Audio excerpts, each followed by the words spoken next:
Welcome to Bacademia, a podcast so educational two professors could be hosting it. Hi, I'm Dr. Danielle Dick-McGue, and joining me is Dr. Bill Henneman. Welcome everybody to season 2 of Bacademia, and we have a very special guest today. We have Micah Webb, who is a UNI alumni times 2. So she got her undergraduate in 2015, and was that in social work or psychology, or were you a double? Psychology. Psychology. Yep, psychology, right. Yep. Minors in criminology and family studies. Yeah, family studies. I think That's you're right. my first family studies major that's ever been on here. So. Oh, really? Yeah, Wonderful. exciting for me. Then 2017, you got your MSW from UNI. That's right. And now you are a clinical social worker at the Mayo Clinic in Rochester, Minnesota, in the surgical ICU. Yes. Right? Yeah. Which probably not much is going on there, right? Oh, not at all. With the pandemic, things have been pretty quiet. Yeah. And you have some informal ties to some of the people from Bachelor and Bachelorette. So yeah, spill it. I do. So a few seasons ago on Ben Higgins seasons, there was a set of twins, Haley and Emily Ferguson. And I actually went to school, like elementary and middle school with them Really? back in Las Vegas. Yeah, yep. So I lived there for a while as a kid. So that was really interesting. And probably when I started watching The Bachelor and Bachelorette the most again. That's so that crazy. I think everyone remembers them too, right? Oh, they're for the sure. twins that ended up on Bachelor in in Paradise. And, okay. Yeah. Yep. Wow. So, and I think the only twins to ever be on there, and they're like, their careers were listed as professional twins. So, so it's hard to not remember them. They're pretty amazing. I know. It was fun to watch them and just be like, oh, I know them. And then my roommate went to school with Becca too. Okay. Which I thought was pretty cool because then they kind of know each other informally. And then I just found out that one of my good friends here in Rochester, her college roommate dated Dale. So that was really cool to like kind of get the scoop on them too. But that's it. I know. Wow. Right. 7 steps of Micah.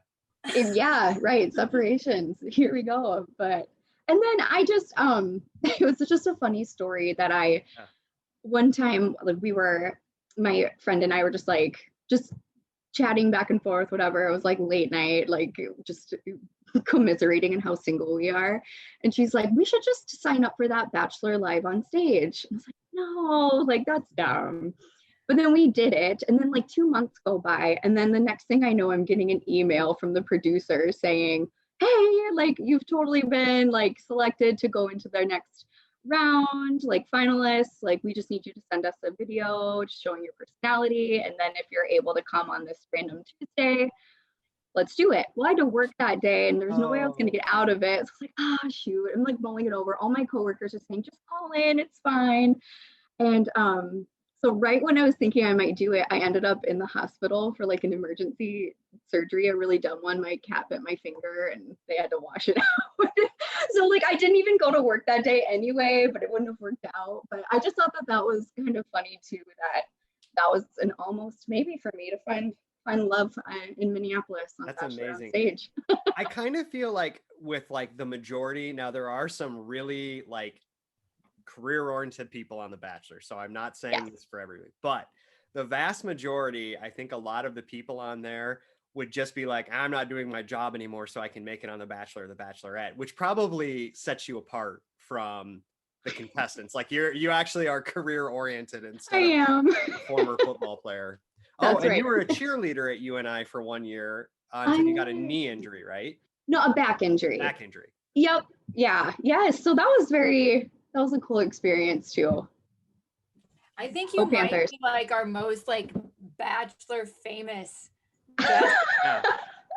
I don't think you have the amount of knowledge that Connie Hansen has. Oh no. But you have the connection. Yeah. Yeah. Somewhere like that. All right. So question of the day. We start out every episode with a question of the day for our guest and for us. So if you had to plan a wedding for yourself, what would be on the menu? Money and your partner's opinion does not matter. That was so hard. If I ever get married someday, I almost think that a destination wedding would be kind of fun just to keep it small and low key. Low key as a destination wedding can be. So I think that wherever I would go, I would want to do something that's like a cultural tie, probably to where I decide to go. But just like I've always thought of like Florida or Miami. It's a staple of where my family likes to vacation to. So we just get a lot of like seafood and sushi, things like that. I wouldn't do that if I got married in the Midwest because I wouldn't trust the sushi or the seafood. But I think that right now, that's kind of, I think like a fun sushi bar would be really cool if I was able to get married on a beach. One of my life dreams is to get to go to one of the sushi places where it just comes around on Yeah. the conveyor belt. I've never got to go to one of those things. I also think I could put myself really in debt because sushi is expensive and I would just keep like pulling it. Fair. Great choice. A great choice. So I was thinking about this, and I lived in Baton Rouge for a while, and I loved the food there so much. And so I think that I would want some sort of a Cajun seafood pasta. Ooh. There is a restaurant called the Chimes. It's still there. It's right by LSU's campus. And I can't remember the name of the dish, but which I feel a little embarrassed about because I ordered it so much. But yeah, I think that I would have a seafood pasta and really creamy sauce, full fat. Bring it on. Ooh, yeah. Nice garlicky breadstick. So Well, for what you're paying. For what you're paying, you eat how you want to eat that night. I obviously said money was no object, but I think I would like go with, if money's no object, I would get a chef and I'd be like, I want tuna steak, I want goat cheese, and I want some type of potato. You figure out how to make that all work, but those are kind of my 3 favorite foods. So, yeah. When I want some bread pudding and a nice, really nice sauce topping it. So I don't know. The more carbs, the better at this point, especially because people are drinking at a wedding usually. So. Oh yeah, you got to get them. You got to get that carb base down, or they'll end up doing dumb stuff. Carbs are good for your brain. Yep. All right, episode in one word. What do we think? Vulnerable. At first, how many I thought times you did said, they say that? Unpacking. He said that a lot. At first, I thought you were gonna say bonable, and I was like, "Whoa, Micah's coming in hot!" Which would have been acceptable. Yeah. No, vulnerable. We were, I was watching it with my roommate and another friend, and I said, we're going to start a drinking game next week. And every time they say vulnerable, and she said the word as well, because that comes up a lot, or, I also say those things. We're just going to have to take a drink because it's, they say it a lot. I'd go expectations. Ooh. Yeah, because he talked a lot about them. I think the women have a lot of expectations. I have a lot of expectations for the season. Don't let us I think mine's bold. I was really you expect there to always be some interesting, entrances and shocking things that a few people say, but I was surprised at even the ones that weren't necessarily shocking or the kind of quirky entrances. I felt like people were just pretty bold personalities, and then I think that there's an aspect of Matt James that there's something, I don't know if bold's quite the right word, but confident, I guess, about him. I like it. Yeah. So what do we think about him? This is a good segue in. He, a little background. He's from North Carolina. He played wide receiver for Wake Forest. He is tall, dark, and handsome. He's 6'5". He does commercial real estate in New York. And if that wasn't enough to just fall in love with him, he does charity for kids. So it almost, there was a part of me that when they were like doing his like opening reel, I was like, he isn't real. He's like he's a robot that they've like this is where The Bachelor ends. Like they've quit having real people, which makes sense because he's never been on a season. It is possible that Matt James is like a cyborg, that they've been like the perfect dream man. Here we go. And it's like all of these things. Thoughts? Well, I started like following Matt James really at the start of the pandemic. So I don't know exactly how it happened, but I got really into following Hannah B and Tyler's possible romance via TikTok. And Matt James made a lot of appearances with the quarantine crew.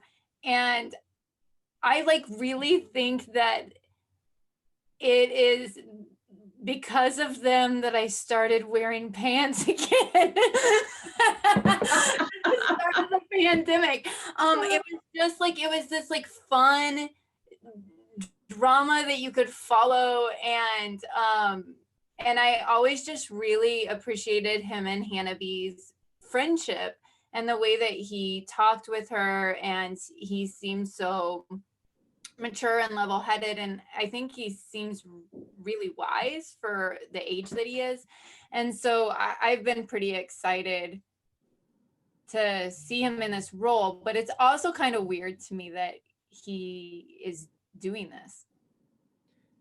I agree. I kind of like the aspect that he doesn't quite know what this process is like. So because I feel like he used that a lot to try to get on the same level and equalize himself with the girls, of saying, this is my first time too. You know, I don't really know what to expect. I don't know what I'm doing either. So let's go through this journey together. And I thought that that was really a great perspective for him to be able to have. He's not putting himself on a pedestal, you know, and opening his speech with a prayer, you know, was really interesting to me. It seems like that was kind of, you could tell he was really nervous, especially like pulling Chris aside. I think that Chris really moonlights as a therapist on the side somewhere. But I, you know, for him to say like, I'm so nervous, this is what I don't know what to expect.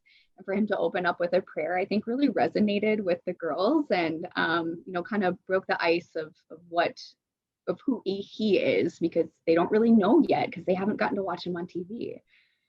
So we have two things that are on our show outline that we were going to talk about, and you segued really nice into them. So the first one is no. This is perfect. You're doing great. Yeah. Okay.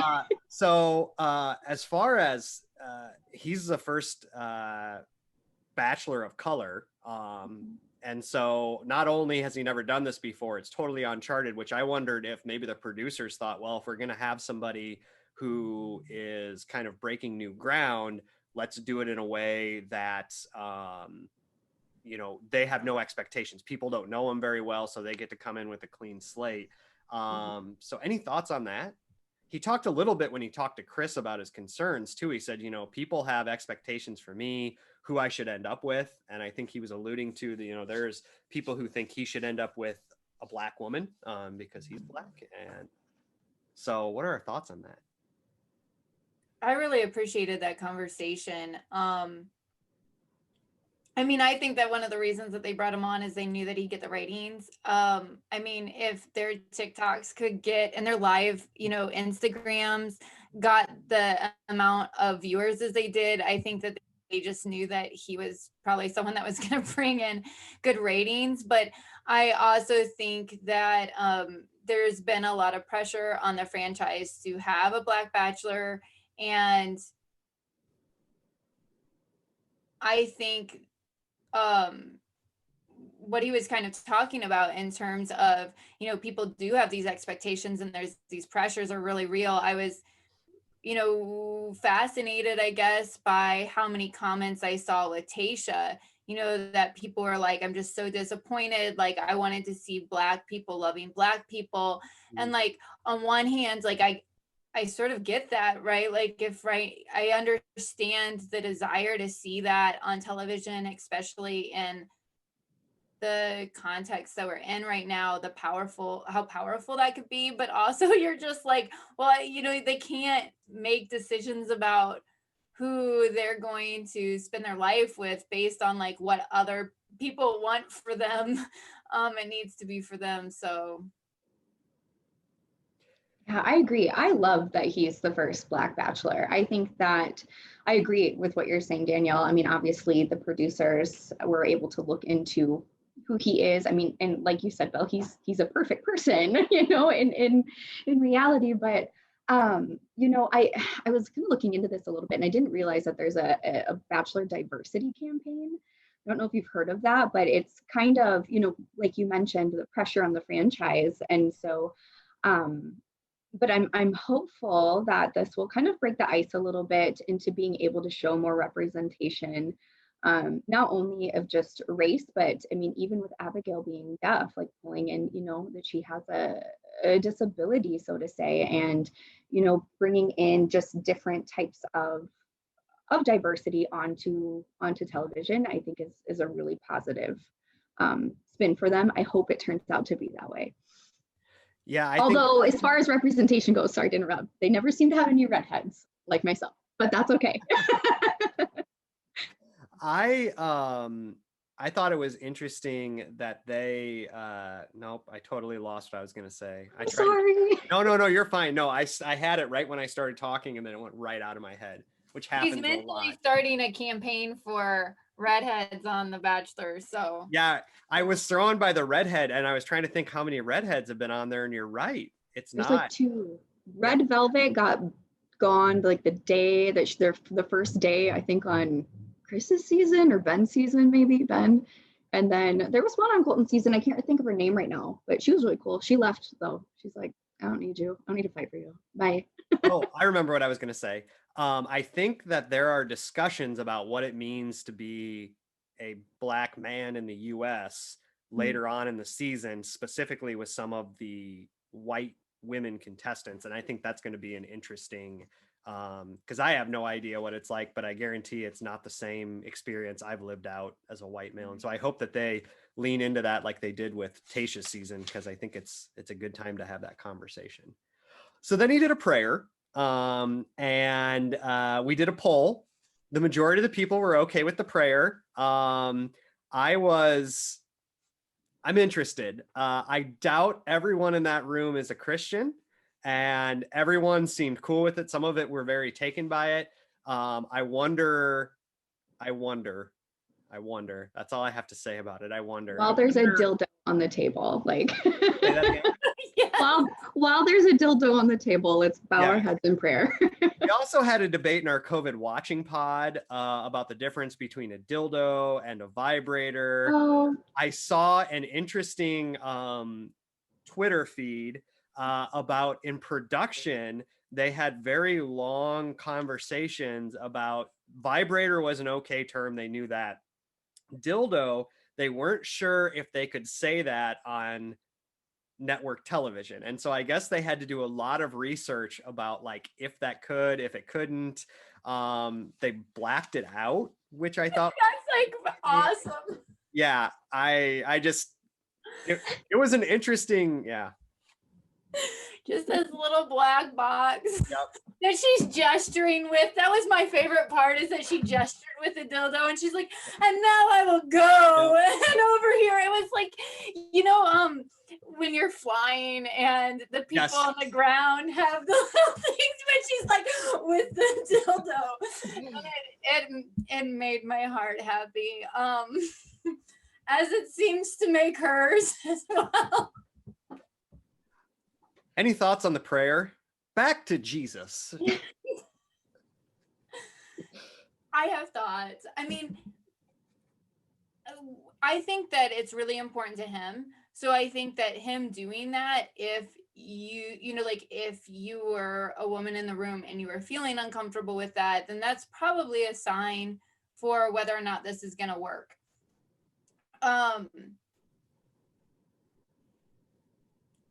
I also, though, I find it really interesting how many of the bachelors, bachelorettes, and contestants on the show seem to have really strong religious views.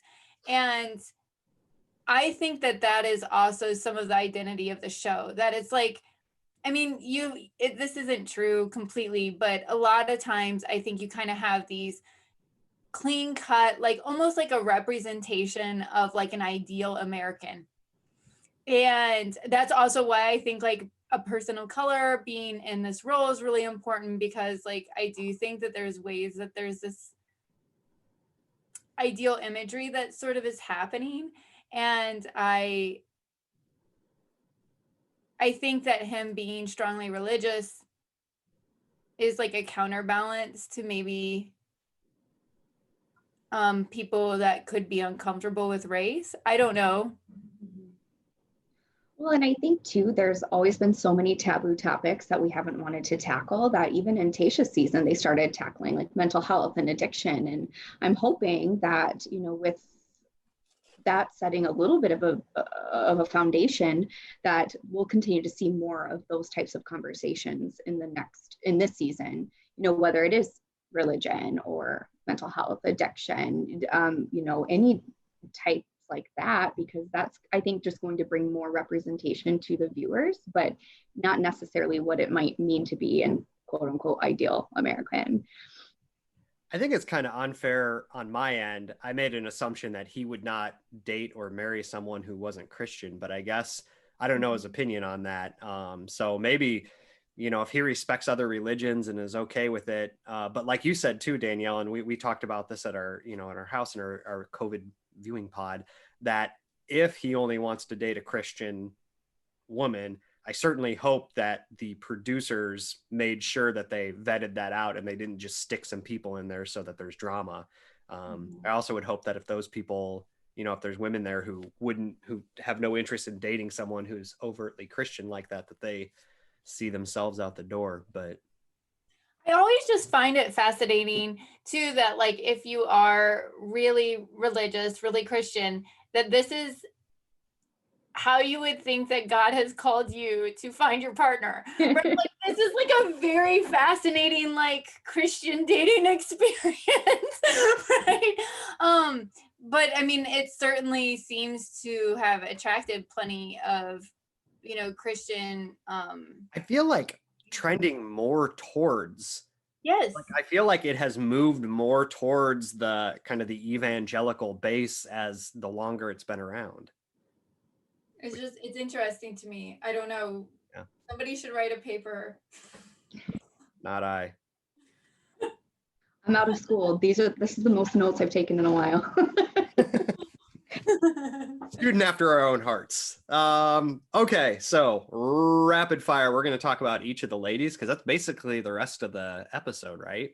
Is they introduce the women. So I'm going to go alphabetically, and feel free to add what you think about the women. And if they made no impression, just say pass or nothing burger or whatever. Totally up to you. So Abigail, so she got the first rose. She is the lady who is deaf, and she has a cochlear implant. So I went back and watched. She does say she has a cochlear implant. She did say she was going to read his lips, and so I do know that if you have a cochlear implant, it's hard to hear people when you're in a room with lots of talking. So that'll be interesting to see how that goes. I really liked her. I thought she was awesome. I did too. She was super sweet. I think that they had obviously first impression rose, but good connection. I thought so too. I thought that their connection felt genuine and easy. Like they seemed easy together. I will say, like, I wish that I'm like looking forward to learning more about her than just that she's deaf. Like that seemed to be sort of the thing that was spotlighted in at least what we were shown. And so I'm looking forward to getting to know more about her. Alana. So she did the Lady and the Tramp. They sucked the noodle together. Yeah. What did he do with the spaghetti? Like she gave him the bowl and then they walked off and he was like, she's trouble. And then I imagine he was like, what am I going to do with a bowl full of spaghetti now? I have like such mixed feelings about this like maneuver, because anytime that their like entrance kind of forces them into physical intimacy, I'm a little squeamish, because I just don't know that I want to be like, hey, my first sort of kiss with this guy was like because I stuck spaghetti in his mouth and asked him to like lady in the tramp me. Lady tramp me. Tramp me. I agree. That was it was bold, but it was a little awkward. So, do we want to hear extra credit on pickup lines? Yeah. All right. So I did a little bit of research on pickup lines in case any of you out there are wondering, should I use a pickup line? Should I not? So most of the research right now is face-to-face, and obviously that's how it applies to the show. However, there is emerging research on the internet and pickup lines. So Micah, you're still on the dating scene, so you probably have to deal with that. But I feel like Danielle and I never had to deal with pickup lines on the interwebs. You're lucky. Yeah, back before it was invented, the internet, and Danielle and I were young. So first thing about pickup lines, they only really work if there's attraction there. So there's no magical pickup line that gets people to like you. Generally, men look for physical attraction. Women look for both physical and then positive attribute attraction. So maybe they know someone from a previous, a friend. They say, hey, you should meet them. They see them at a bar. They come up. They use a pickup line. If they know that there's those positive attributes like being funny, being intelligent, being kind, they're likely to say that there's a potential for future dating. So why do we use them? It quickly shows us our personality. So it's a good way to kind of let someone know what you're about in a short little move. And then they also facilitate commentary. They facilitate communication between people. So it's a way to not so awkwardly start up a conversation. So what are the components that work of it? The first one is humor. So humor is pretty useful when it comes to pickup lines.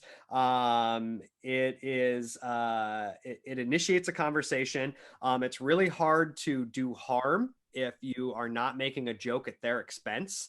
And then humor is a desirable trait. When you go online, when you look, what do people want in a spouse and a mate? Humor is actually one of the very first things that they talk about. It's, attractiveness, but then as you look for long-term mates, humor and attractiveness tend to kind of come together. So it's very important. It works if it hits. So if you are not a funny person, probably not your go-to move. So read the room, I guess is what I'm saying. Compliments are kind of the other ones that work. So they give credit to a person who you are trying to get with. So something like you have very pretty hair. It only works if the person values that compliment and it is sincere. So if you've never talked to someone and you come up and you say, I think you're a brilliant person, they're probably going to be like, how would you know that? Like, I don't have a PhD, like the hat that we wear, the mortarboard or anything like that. So those are the two big things that work with it. As far as Tinder, Dolly and Robbins have an article about it and utilizing pickup lines on Tinder. I'm not going to go into that because it's not really applicable, but I read it right before we did this. I think it's kind of interesting because you obviously can know a lot more about the person and you can fake sincerity a lot better on the internet than you can in person because you don't have all of those contextual clues. So that's what we know about pickup lines. Use them, but use them wisely. So I have to say, I wonder if there's a difference too between like being on the receiving end of a pickup line in like the wild, if you will, like out in the real life, versus like, for me, it is so awkward to watch it on the show. Right. So like, even when they compliment, so you were talking about compliments, but when they're like, oh, Matt James, you're like so handsome. Like, I'm just like, ooh, like, can we just talk about something that isn't like talking about how hot he is? I don't know. It's hard for me to watch that. And I'm just like, does it feel less awkward to be in it than it is to like be this voyeur, like person that's like creeping on them? That's a good point. I don't like watching that either. It's weird to me when everybody's just like, he's so hot, he's so fine, he's so attractive. It's like, it makes you wonder what their intentions are at that point. I love them. I'm here for it. It's like watching The Office, but like in real life. Like just some of the really awkward ones. I'm amazed by. Okay, so should we move on? Sure. So All I right. think Alicia. Alicia loves teaching, loves kids. Dance to him. She's a professional ballet. She also gone. She got cut. I was surprised by that. Me too. Because I really liked, she kind of talked about the pressure of perfection, and then he brought that up later, and I was like, oh, this is like something they're gonna connect on, and then she was out of there. Gone. She did when she walked away, though. We were laughing down when we were watching it. He stared her butt down as she walked away, and he had like, you could tell he had this moment of like regret. Like, I think he let her go, and then he was like, oh no, what have I done? She's really good looking. Like, if you have it, go back and watch it. The look on his face is priceless. She should have like ballerina twirled out. Like, Yeah. Yeah. Amber, she rode the bike. She's the nursing student from Costa Mesa, California. She gone. I thought she probably had one of the worst cast pictures. Yes. Yeah, it looked really weird. So she also had a 13-year-old son. Did you read that? no, She didn't say it, but I saw that in her bio. God, I'm glad you're here, Micah. That one went right past me. How old? She's 30? She was 30, yeah. So she had him when she was 17. Yeah, that would have been an interesting conversation. Good. Wow. Anna, she gave him the survival kit. She is the one she is our Midwesterner, and I feel like you can really tell. So she reminds me so much of Hannah B, but I also like really like it. I like her a lot. Like, I don't want to because she's a lot, but I think she's funny. I like the red flag. I felt like she was very Midwestern, and I appreciated that. Like, she just seems so wholesome, and it's like, oh, you're gonna get wrecked. This is not gonna go well for you, buddy. Bree, communication manager from San Francisco. She was nervous. Yeah, I don't have much else about her. Oh, she liked the prayer a lot. She was the first out of the limo, I think, and I thought that she was really mature. I liked kind of the way that she tried to calm his nerves being the first one out. I thought she was pretty classy. I have a feeling she might go pretty far. Okay. Caroline gave him something from the garden. What did she give him? She gave him like lavender. Okay. I couldn't hear it on the TV, and I turned on the closed caption and it just seemed odd. It was weird. She's like, this is like in my mom's garden and it's for good luck. And I was like, is lavender like for good luck? Like, it would have made more sense if she was like, this is for like stress relief. Like, you can put it on your pillow. And, I don't know. A zucchini. My rhubarb, we can't get rid of it. It doesn't mean anything, but here's the rhubarb. It's taking over the garden. So here you go, Matt James. Good luck. You make a pie out of it the next day, and everything. That sounds She's cool. gone. Bam. She's out. Cassandra. She showed up in the football uniform. Social worker. Oh, I know. I was rooting for her. My representation. Any thoughts on her? She made a rhyme. Yeah. I thought you'd appreciate that, Bill. I do love a good rhyme. I love poetry. I don't think she talked to him much, so I'm not surprised that she left. Yeah, she was one of the girls that I felt like first off, have these people not watched the show? They complain about not getting time with him, and it's like, you know how this happens. Like, you gotta fight. Chelsea, the model from New York, she said they were gonna make history together. She said, you were the first Black Bachelor, and I want to make history together. Apparently her dress, I think, was the winner. Mm-hmm.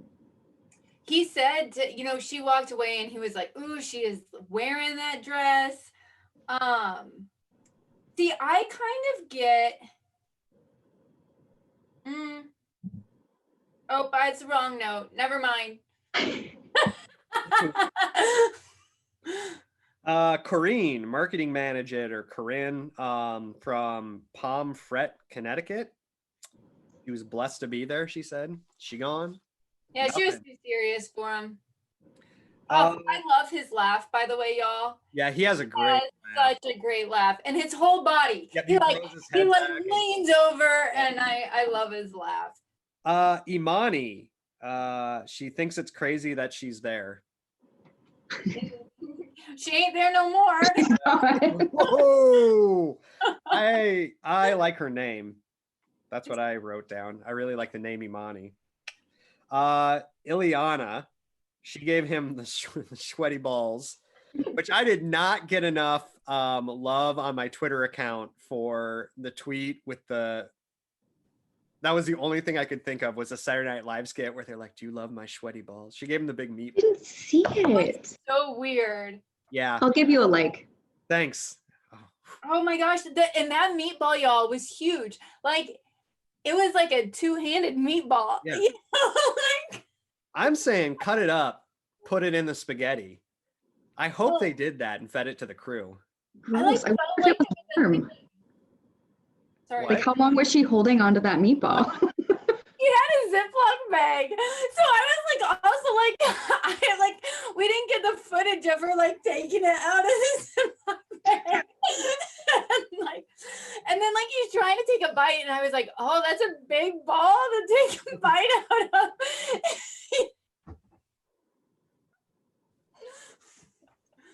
So Danielle brought cookies for us, and her daughter was holding them in the car, and clearly she had been like so excited she had crushed them. I kind of wish that that's what would have happened to the meatball. Like, she would have got it out, it would have been like, I'm so excited. She'd have to make a parfait. Yep. So we're totally taking her serious. Jasenia,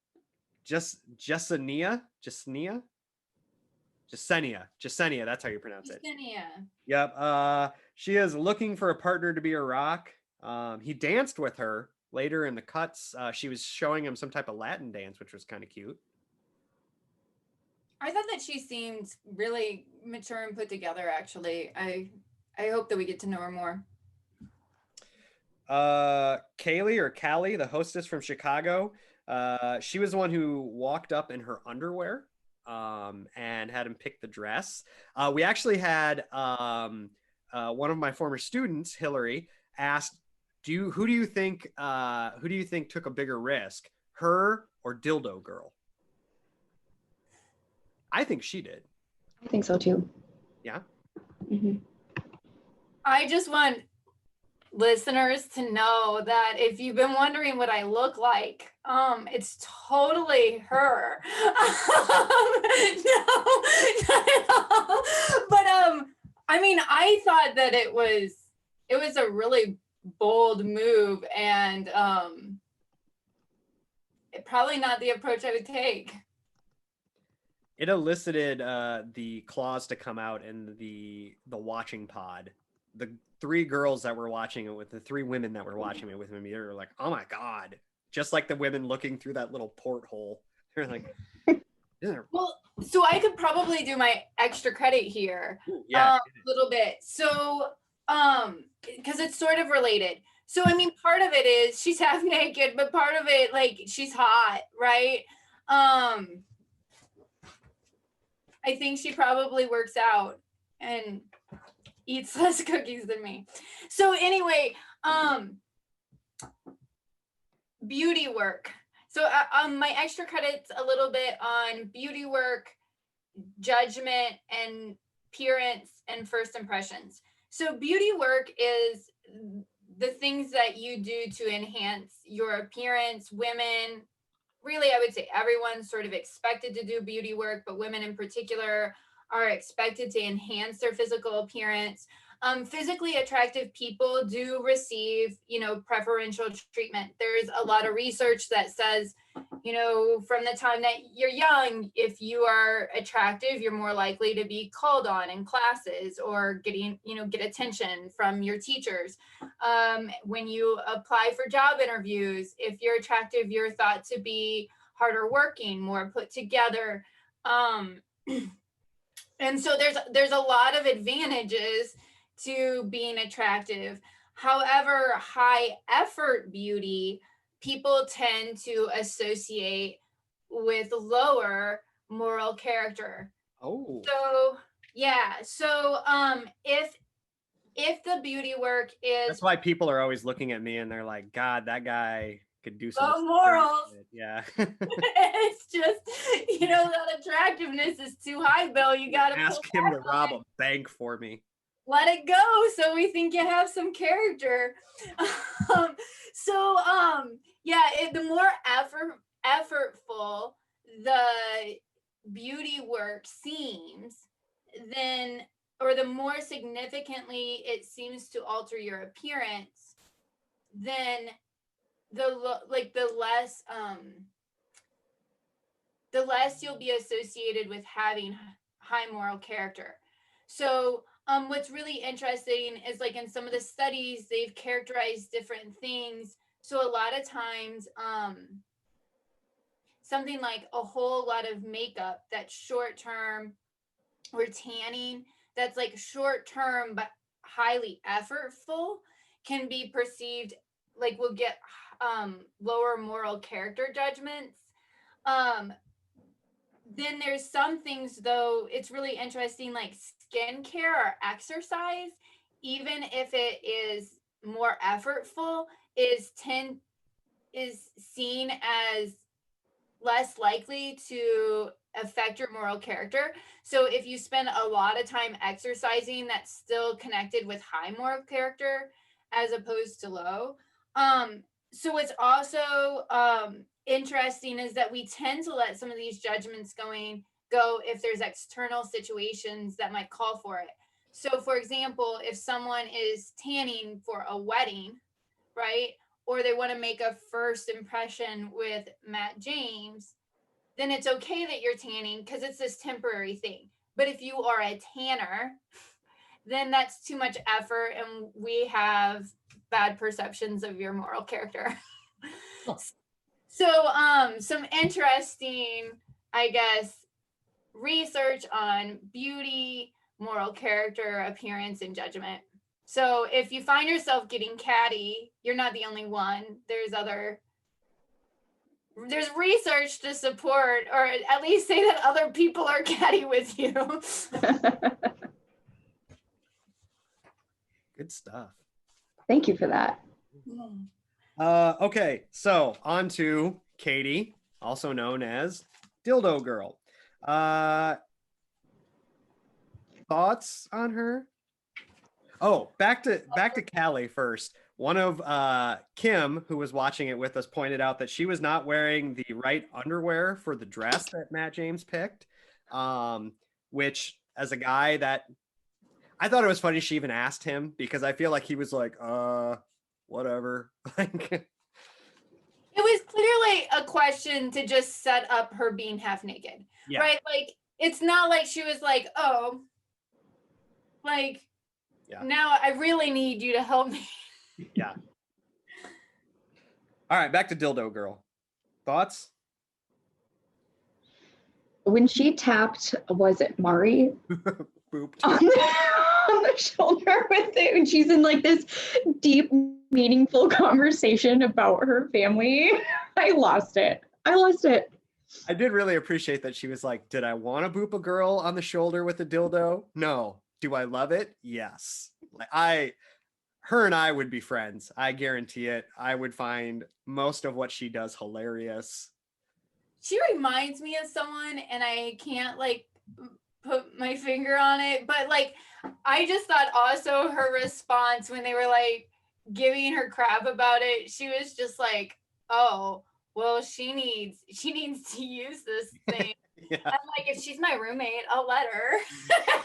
And then walks into the bathroom and like suggests that she's like going for it herself. Yeah, and I thought his response was so wonderful because when people do these really awkward things, I think that so often the lead is like which is reasonable, but he just was like, oh Yeah. well, this is hilarious. Like I'm rolling with this. What's gonna happen next? And I really appreciated that. And with how nervous he is, I'm sure it helps to break the ice too. Yeah. Oh my gosh. Kaylee, healthcare advocate, North Carolina, drove with the big truck. Sweet tea, thoughts? They toasted with sweet tea in the back of the truck. I don't think that's really her truck. That thing was immaculately kept. He he relaxed with her, and I think that that's a good sign. I like I her. liked her. I do. I think that it, how she made the connection of bringing a piece of home. I'm sure it helped him calm down a little bit and just kind of feel present with her in that moment. She just kind of gave off of an air of knowing who she was too. Like she just seemed very confident in a way that it was like it didn't seem forced, but I just came away being like, she seems pretty, Kimberly, airline recruiter, she threw the fish at him. She gone. Kit drove up in the Bentley, so we are going to call her female Bennett for the rest of the season. And she had that weird swan dress. She gave him a snow globe. Thoughts? I wrote down that she reminds me of a Trump. Like there's something kind of like Melina, like like I don't know, like she seems kind of there's something Trumpy about her. She seems very socialite. I think Yes. maybe that's what it is. Yeah. Yeah. She's gonna be drama. I feel like I think they're going to keep her around for that reason. her and Because I Victoria, don't see them together. yeah, her and Victoria are not going to get along well. Kristen, attorney, Virginia Beach. She was the one who said you're guilty of being fine. They talked about being people of color, which I thought was interesting. They shared information around single parents as well. I didn't like that opener. Okay. I mean, she seemed fine, but when she's like, you're guilty of being fine, again, it just seems superficial to me. That's what I wrote down too. It's like, I don't like that. It felt very planned and performed. Mm-hmm. Lauren, she's also an attorney. Doesn't settle, she said. Oh, Yeah, I that like dress. Yeah. Her dress was memorable to me. It was that like peach, like mermaid dress. And I was like, dang, like that is a dress. Mm-hmm. I don't know. But I'm saying that as I noticed I have like some bin collar happening today. Like, I don't know. It's not working, y'all. Maggie, pharmacist from Ethiopia. I'm excited to see more of her. I'm hopeful for that. I bet she has an interesting story. Just sounds like she is from Ethiopia. She's here to get her PhD. Yeah. She has good energy. Yeah. Mm-hmm. Mary, marketing director, wants to travel. I feel like that was the big thing. She was the one who was talking about Puerto Rico when she got booped by. Oh, Mari. Is it Mari? Mari, sorry, yeah. Mari. Okay. I have thoughts about her. Okay. I don't think I like her. Oh. I think she's gonna be drama. Okay. It's funny because I think that Katie Dildo Girl that like she made a comment, about her in pageantry, and I actually had written down before I even heard that she kind of has a little bit of a pageant vibe to me. Yeah. And then she kind of, after she got tapped on the shoulder with the dildo, she like was going around telling everyone about it. And I was like, ooh, she's going to be a gossip. Like she's going to create trouble. I don't know. I agree. I feel like she handled it pretty well, just being like, okay, like got up, walked away, and then instantly starts talking about it all, which I probably would too, but I'd probably also laugh. Yeah. I feel like knowing people like Katie, the best thing you can do with that is just laugh it off because she's trying to get a rise out of you. Marilyn, event coordinator, Studio City, California.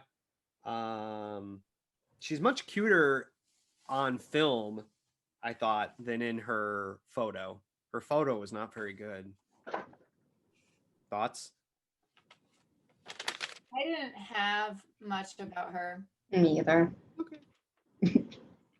She's not gone, but she could be. MJ, pizza car. Likes She to got laugh. some amazing hair. Like my like high school self, like that was my hair goal. And I liked her, you know, when her first impression didn't work, you know, she said, when one door doesn't open, go to the next. And I was like, oh, that was clever. I don't know that I think they have a connection though. Yeah. Said, watch out for curly haired women. They're crazy. That was. I know. I'm interested to learn more about her. I really am. Piper, graduate student from Oregon. Dad wants her to keep the name James. Her name's Piper James, so she would just keep Piper James. I thought that was adorable. I liked it. I wonder what she's a grad student in. I didn't hear. Just student.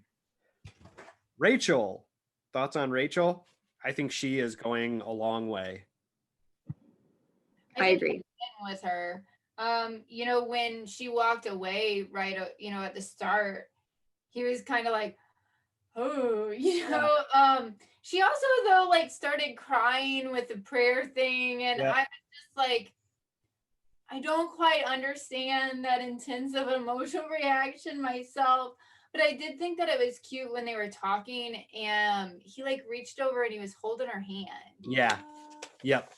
I think they are set to be together for a very long time. My Roomba just went off. It is trapped somewhere and it is telling me that that's your Roomba. Oh my goodness. Your dogs get like wild with the Roomba because we can't like Bonnie gets so nuts with our Roomba that like I can't. I hardly use it. Yeah, Murphy does not appreciate the Roomba. Santa, she wore the goat things.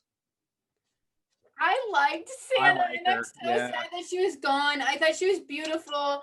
Okay, so this is me being old. What does goat mean though? Like I've seen this on social media. Like what does it mean to be a goat? Like I don't. Greatest of all time. Okay, thank you. So it's like an acronym, but like it gets way overused now. Like kids are like, that's goat. He's the goat. They're the goat. Like it's like not a. It doesn't use like it just means you're like really cool or. It's phasing out though, so yeah, it's good. Okay. I dislike. I shouldn't start using it now. Well, yeah, you should because you just said you're old. Like you should start using it. Like if you're old, you start using it like a good like 5 months after it's not cool anymore. Absolutely. Sarah, her dad has ALS. Grateful to be there. She talked about unpacking a lot with him. Journalist. Thoughts? Oh, Santa went home, by the way. She gone. I was sad about Santa going home. So Sarah. Yeah, I thought Sarah was super cute. She seemed pretty genuine. You know, I liked that she was kind of put her career on the side to be able to help with her family. And, you know, that takes a lot of courage and guts to do something like that. But I just have a feeling that we're kind of like getting set up to really like her and then something might happen. So I'm just wondering what'll come from that. I really like her and I think she seems mature and maybe ready for and you know like a more serious relationship, but one, she looks like Fergie to me. I don't know. But and two, she's very serious, and I think that Matt James can be serious, right? I think he's mature and serious, but I also think that he's a really playful person, and so I'm interested to see how, like, does she have like a playful side, or is that gonna be like their energies feel a bit different to me? I agree. Micah, are you having to leave now, or do you have? No, we're good. No, we're good. Okay. Serena C, flight attendant. She tripped. That's what I have written about her. She tripped. Thoughts? She seems like she's going to be some drama. I sorry to interrupt, Danielle. I'm sorry. I just remember when they were like waiting for like the rose ceremony, and she's like, I got 4 COVID tests to be here. It just seemed like, oh, that's your biggest like risk that you took, or your biggest sacrifice.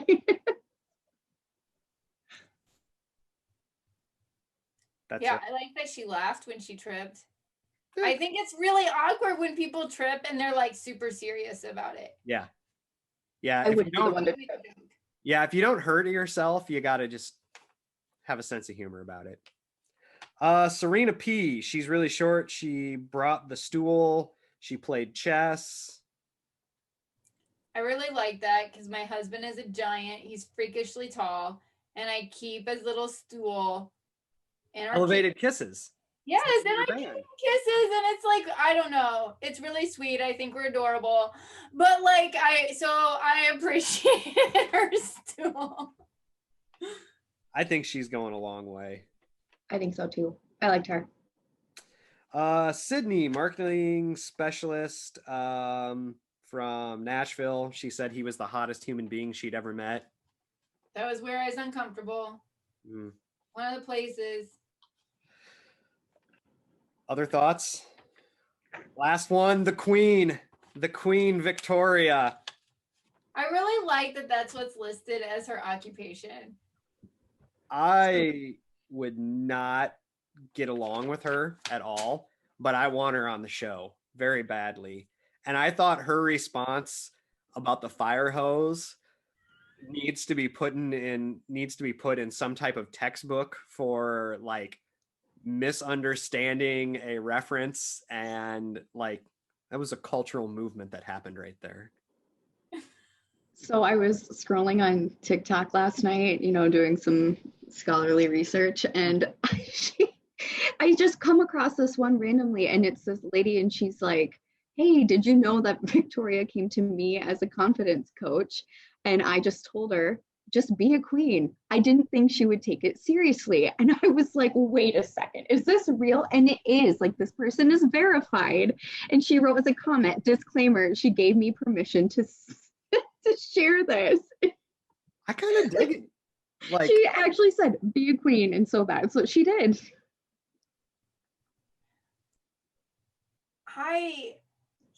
I mean, I think she might be one of our villains of the season for sure.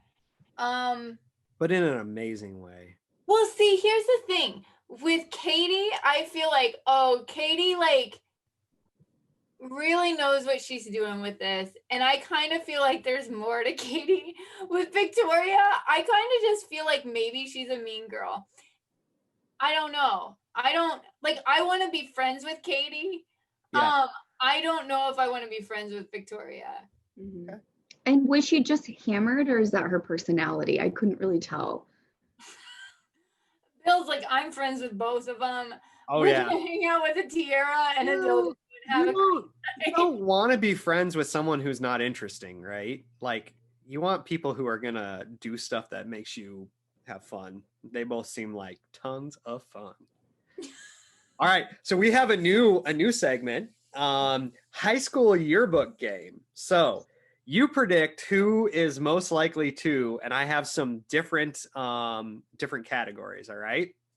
So first one, most likely to cross over to Catfish, the TV show on MTV. So either be catfished or catfish someone. You have to explain this show to me. Like, apparently this is like the episode where Danielle gets educated on all the things. Oh, sweet summer Danielle.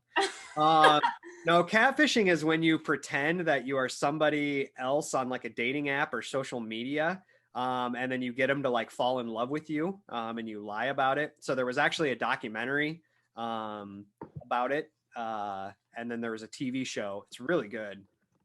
I'm gonna go with Kit. Kit would be catfished, or she would catfish? I think she would catfish. Okay. I thought Amber would get catfished. She seemed a bit naive. I chose Kylie. To catfish someone. Okay. Yes. Most likely to win the Hunger Games. I said Serena P. Them short, like she's short. They're scrappy, short. My mom is like 4'9", and she is just like, she's a scrappy little woman. She also seemed very smart. She was playing chess. And as we know, if you don't love Hunger Games as much as I do, it's not just about brute strength, folks. It's about strategy. I'm going to go with Anna. She's going to use that Midwestern work ethic and Hunger Games her way through this. I picked MJ. I don't know why. I think it has something to do with her hair. She just seems like she could be a badass. Okay. Most likely to fight or be the center of drama. Start a fight or be the center of drama. Victoria, duh. I had Victoria. Yeah. And I thought you guys might pick Victoria, so I picked Katie. Okay. She tapped oops, on the shoulder. Who else might she do that to this season? Most likely to say I love you by episode 3. So I struggle with this because some of my guesses were actually people that ended up getting kicked off, so they can't say I love you. But like, I thought that Cassandra, there was like something about her that I was like, ooh, she might just say I love you quick. She's a social worker, which I feel makes, Mike, I know you're a social worker, but you don't get into social working to be a social worker without having like being somebody who feels a lot and cares. And I feel like that's a good predictor of saying it very quickly. I said Anna, total Midwest. I want to be married by the time I'm 19, have 3 kids. I'm a Midwesterner, so I can make fun of it, guys. So am I. I picked Sarah, the girl that who she's caregiving for her dad with ALS. I just feel like she's probably got a big heart and might be a little bit more vulnerable and emotional. Okay. Most likely to be on Bachelor in Paradise. Kit. I'd go with Kit too. Kit. I think we were unanimous, Kit. All right, so predictions. Whew, we're almost done, guys. Who do you think is going to be in the hometowns? So a few of mine were Rachel, Abigail, Kayla, and Bree. Maybe even Sarah T. Okay. I said Rachel, Serena P, Bree, and Kristen. I said Rachel, Abigail, Sarah, and Kayla. Okay. Who's it going to end up with? Rachel or Abigail is my guess. Rachel or Abigail? I said Rachel. It's big, Micah. It is because I loved Abigail so much, but Rachel was really great too. I'll go with Rachel. Who would you And like Abigail. to rob a bank with and end up on the lam? I said Katie, which shouldn't surprise you. I just think her and I would really get along. Every couple seasons, there's somebody that I'm like, you and I, we would be best friends. Totally. I want to rob a bank with Katie, and I want us to use the dildo as a fake gun. You know, it's like under your shirt, and you're like, but it's really a dildo. Micah? I said Lauren since she's a lawyer. Oh, that's very pragmatic. That's me. Episode and a statement. It's on. Ooh, I was gonna go with Bring It On. Oh, I couldn't decide. I'm a very indecisive person. So I'm ending this very poorly, but I couldn't come up with one. And maybe that's very telling because I keep thinking about how they're going to bring back or bring those new people in here. And I just feel like it's going to turn into a total chaos. So I'm going to say that, total chaos. And I was so shocked to see Heather. yeah, yes, he's one of Hannah B's friends. Right. And she was part of the COVID squad, right? Quarantine crew, but yeah. Yeah. That was close. Yours. Yes, good. I appreciate that. I'll make up whatever names I want for things. You can. You're hosting this thing. And I mean, I didn't know what Catfish was, so That's it's true. good. Yeah. Sometimes the educators get educated. Micah's the only one who hasn't made a dumb statement today. So That's not true. I just apologize 18 times for interrupting because those are both my flaws. It's Zoom though. Yeah. Like, I think it's really hard in this format to not sometimes talk at the same time. Mm-hmm. I agree. All right. That's it. Micah, you get last word. Any shout outs? I know you and your roommate actually listened to a podcast together. Yes. Great. Yeah. I'll give a shout out to Stevie Lean. Okay. She's kind of been my guru in the last few seasons because she really takes it in with her other podcasts and things. So I'll give her a shout out. Awesome. Yeah. All right. But thank you so much for inviting me to be on here. It was a lot of fun, and I look forward to listening with you guys to the rest of the season.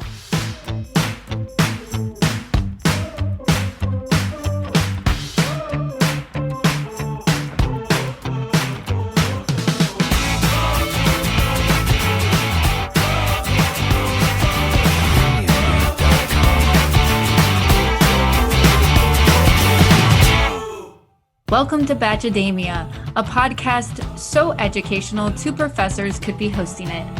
Hi, I'm Dr. Danielle Dick-McGue, and joining me is Dr. Bill Henneman.